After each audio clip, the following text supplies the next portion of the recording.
Hey friends, welcome back to Reimagining Our Faith. Today is our last devotion on Simon the Zealot, which means it is our last devotion on some of the lesser known disciples.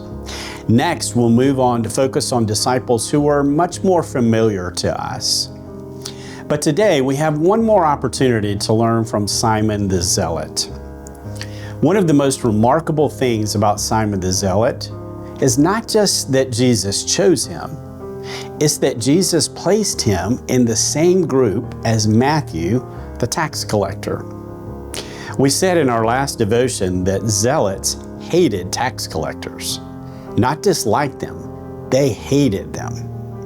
Tax collectors were seen as traitors who helped Rome oppress the Jewish people.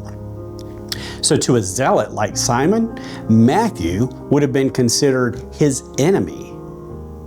And yet, Jesus said, "You too, follow me." Imagine the awkwardness of that first meeting.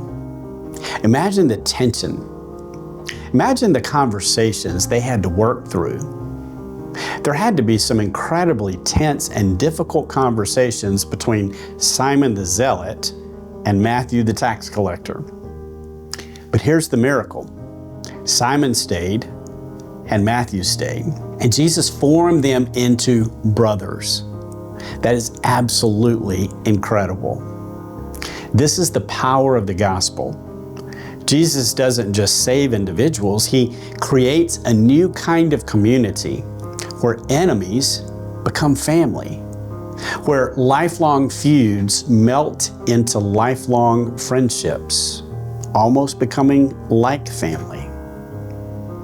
You know, we live in a world that encourages division.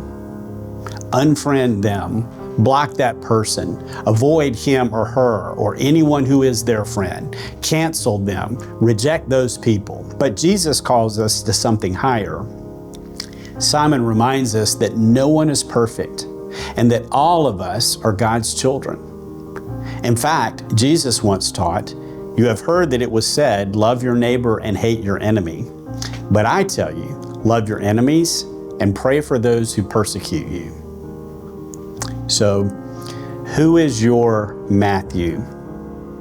Who is the person you would rather avoid, ignore, or write off? Who represents the other side to you? Simon the Zealot challenges us to sit beside people we would never choose on our own. Not because it's easy, but because Jesus is Lord over our relationships, not our preferences. Today, take one step toward connection this week. See if God can use your Matthew to deepen your faith and maybe even reimagine your faith.